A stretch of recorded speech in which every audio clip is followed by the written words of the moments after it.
Düsturan imtihandaki yeni menşideki en korkunçlu sual, sizin en asıl azdırıp atılan sual qaysi? Bu qanchalik test murakkab sual deb so'rsangiz, bu sual sizning ortiqchiligingiz deymi? Sizning kamchiligingiz deymi? Dal mas sual.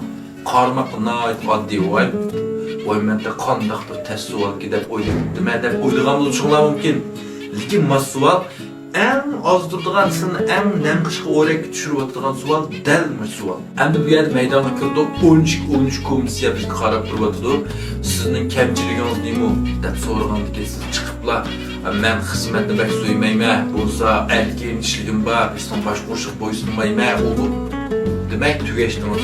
Naq maydon shirkin o'yin quvvatida xizmatni suratga olgandek. Oldingizdagi 10 necha odamning ichida biror sizning bevosita boshlig'ingizmi vositalik bir boshlig'ingiz bo'lib qolish mumkin. Demak tügeçtiniz deydi. Bunda xo'sh sizning ortiqchiligingiz nima? Chiqib pulshiq poyitib men degan qodiy kitob bilman 4 klassik asar degan yodevaga Türk Şinjan üzerinde ben ikinci gitsem, işkin birinci diyemaydı deb kasbga xizmatga doir bo'lmagan balak to'ni attınız, demek siz yeni tugashdingiz. Gerçi qarmaq bu savolning nimasidan oddiydek turgan bilan beradigan javobimiz to'g'ri javob emas. 100 ran imtihonda esinglar bo'lsin, bizning komissiyaga beradigan javobimiz en to'g'ri javob emas. Balki komissiya anglashga en xohlaydigan javobni bilishimiz kerak. En to'g'ri javoblar mana shu ikisini o'tirib farqi bor. Bundan bu sual qanday cevap vermekte? Sizin kamchiligingiz nima degan vaqtingizda o'zimizning kamchiligini chingan, ya'ni xizmat tajribamiz nuqtasidan so'zlab berishimiz kerak. Ya'ni mening hozirgi kamchiligim bo'lsa, men oliy maktabdan bunday kasblarni o'rganib, yaxshi natijalarni tutgan bo'lsam, lekin mening xizmat tajribam nihoyat kamchil. Nazariy bilimlarni ko'p o'rgangan bilan amaliyotda ishlatib bakmadim. Xizmatga chiqqandan keyin davomli o'zimniki chamberlardan o'rganishim, xizmat tajribalarimni to'liq qilishim kerak.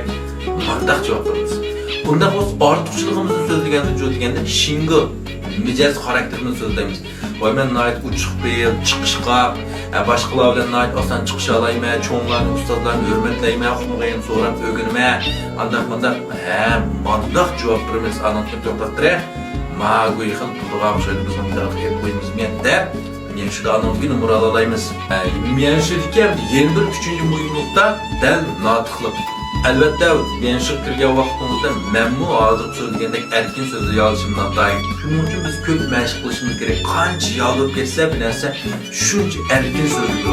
Balkim faqat bunda ma'murlik imtihoni yoki she'rli imtihon qilgan do'stlarimizga, insonlarimizga so'zning azroq bo'lsin foydasi yetkazadi emas. Rahmat.